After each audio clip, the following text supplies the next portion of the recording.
আসসালামু আলাইকুম, welcome from papa and মাবরু। সবাই কেমন আছেন? আশা করছি সবাই ভালো আছেন, সবার দিন অনেক অনেক ভালো যাচ্ছে। সো রাইট নাও আমি আজকে বেশ কয়েকটা টপিক নিয়ে কথা বলবো, তার মধ্যে একটা টিম নিয়েও অ্যানালিসিস করব। সেটা হচ্ছে জার্মানি। এবারে ওয়ার্ল্ড কাপের জার্মানির সম্ভাবনা কেমন, দলটা কেমন হয়েছে, এসব ব্যাপারে কথা বলবো। সো দেখেন, জার্মান কিন্তু প্রতি ওয়ার্ল্ড কাপেই অ্যাজ এ ফেভারিট টিম হিসেবেই ওয়ার্ল্ড কাপে পার্টিসিপেট করে। বাট গত দুই তিনবার কিন্তু জার্মানি বেশ স্ট্রং একটা কন্টেন্ডার হিসেবেই কিন্তু পার্টিসিপেট করছিল। বাট এবছরই তুলনামূলক বেশ কয়েকটা বছর থেকে জার্মানির সম্ভাবনা বা জার্মানি নিয়ে যে একটা হাইপ, সেই জিনিসটা কিন্তু বেশ কম। আর ওই মুহূর্তেই দেখা গেছে জার্মানি কিছু একটা ঘটিয়ে ফেলে। এটা একটা যদিও আধ্যাত্মিক কথা, কিন্তু এটা আমরা ফার্স্টে দেখেছি। যে বছর জার্মানি 2014 সালে জার্মানি চ্যাম্পিয়ন হয়েছিল, তো জার্মানি নিয়ে কিন্তু ওই বছর তেমন একটা এক্সপেক্ট করা হয়নি। বাট জার্মানি কিন্তু চ্যাম্পিয়ন হয়ে গিয়েছিল 2014-তে। এরপর 2018 নিয়ে জার্মানি অনেক হাইপ ছিল, জার্মানি ডাউন। 2022-এ হাইপ ছিল, জার্মানি ডাউন। আর এবার তো জার্মানি হাইপ নাই। হাইপ কেন নাই, এটা কিন্তু একটা ব্যাপার। তো দেখেন, আমরা যদি দেখতে পাচ্ছি যে জার্মানের যে কোচ, সে কিন্তু জার্মান দলের হাল ধরার পর জার্মানকে যতটা ব্যালেন্স মনে হচ্ছিল সেভাবেই আগাচ্ছিল, কিন্তু হুট করে দেখা গেল সে তার যে একটা দল যে গুছিয়ে উঠেছিল, সে দলটা কিন্তু একটু এলোমেলো হয়ে গেছে। দলের ম্যাক্সিমাম খেলোয়াড় একটু এলোমেলো হয়ে গেছে।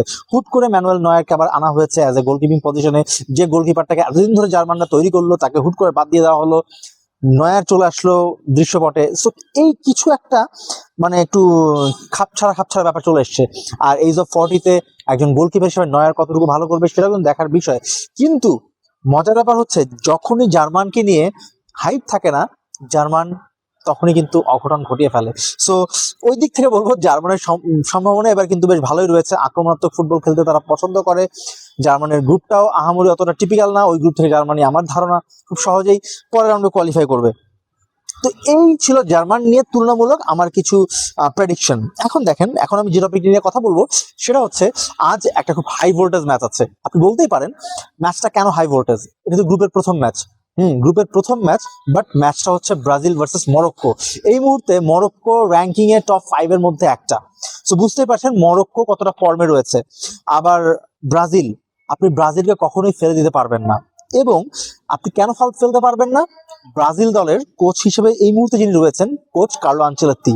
সো একমাত্র ব্রাজিলের যদি সুপারস্টার বলেন, ট্রাম্প কার্ড বলেন, আমি ভিনি বা অন্য কাউকে বলবো না, রাফিনাকেও বলবো না, আমি বলবো কার্লো আনচেলত্তিকে বলবো। কার্লো আনচেলত্তি অপোনেন্টের উইকনেস নিয়ে খেলতে পছন্দ করেন। So he knows very well যে মরক্কোর উইকনেস কোথায়।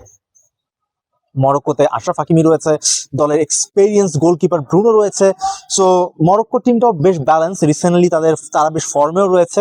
এবং মরক্কোর সাথে কিন্তু কন্ট্রোভার্সিও চলছে ইদানিং। কোনটা? আফ্রিকান নেশনস কাপে সেনেগাল চ্যাম্পিয়ন হয়েছিল। হুট করে আফ্রিকান যারা কর্মকর্তারা রয়েছেন, তারা হুট করে ঘোষণা দিয়ে বসলো মরক্কো চ্যাম্পিয়ন। অখেলোয়াড় স্বরূপ একটা অ্যাক্টিভিটিস হয়ে গেছে সেই ফুটবলীয় অঞ্চলে। সো ডেফিনেটলি ওই দিক থেকে আমি বলবো মরক্কো কিছুটা কন্ট্রোভার্সির মধ্যে রয়েছে। এবং এগুলো কিন্তু খেলোয়াড়দের কিন্তু পারফরমেন্সে কিন্তু বুস্ট আপ করে না, এগুলো কিন্তু তাদের কিন্তু ডাউন করে ফেলে। এবং মরক্কো কিন্তু আমার মতে সেই ডাউন মুডেই রয়েছে আই গেস। এবং ব্রাজিল চেষ্টা করবে মরক্কোর ওই দুর্বলতাকেই আঘাত করার। এবং আমরা হয়তো ক্রিকেটে দেখি, ক্রিকেটে স্লেজিং চলে, ফুটবলের স্লেজিং কিন্তু আরো ভয়ঙ্কর। যদিও সেটা আমরা শুনতে পাই না, বাট সেখানে কিন্তু অনেক অনেক স্লেজিং চলে।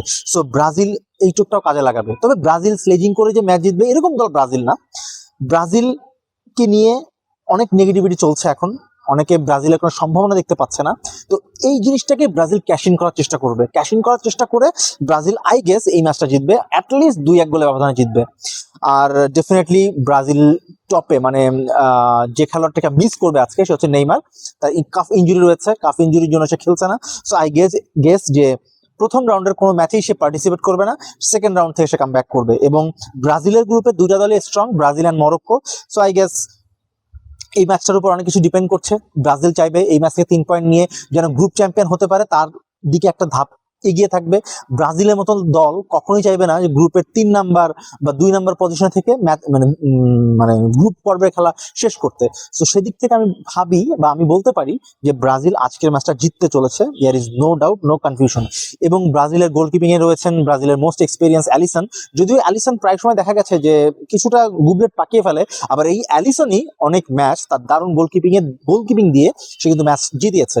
এবং দুই প্রান্তে রয়েছে রাফিনহা এবং ভিনিসিয়াস জুনিয়র। এই দুজনের উপর কিন্তু খেলাটা অনেক অংশে ডিপেন্ড করবে। এবং তার মধ্যে রয়েছে পাকুয়েতা। সো ওভারঅল ব্রাজিল দলটাকে যদি বলি, বেশ ডিসেন্ট একটা দল এবং ডিফেন্সটাও ব্রাজিলের বেশ শক্তিশালী। ব্রাজিলের সেই বর্ষিয়ান ডিফেন্ডাররাও এখানে রয়েছেন। সো ব্রাজিলকে কখনোই আপনি খেলনা হিসেবে ফেলে দিতে পারবেন না এবং ব্রাজিল তাদের সাম্বা ডান্স ডেফিনেটলি দেখাবে। ব্রাজিলের ম্যাচটা যখন আমরা দেখবো গ্যালারিতে সেই সাম্বা ডান্স দেখতে পারবো, পুরো গ্যালারি হলুদময় হয়ে থাকবে। সো ডেফিনেটলি এটা একজন ফুটবল প্রেমী হিসেবে দেখতে পাওয়া আমার জন্য বেশ বেশ আনন্দের। আমি দেখতে খুব এনজয় করি। খেলাটা ভোর 4টায়, ঘুম থেকে উঠতে পারলে অবশ্যই দেখবো। Hope for the best for Brazil এবং জার্মানি নিয়ে তো কথা বললামই। এই ছিল আজকের ভিডিও। সবাই ভালো থাকেন, সুস্থ থাকেন। নেক্সট ভিডিও নিয়ে কাম ব্যাক করছি। Tata tata tata.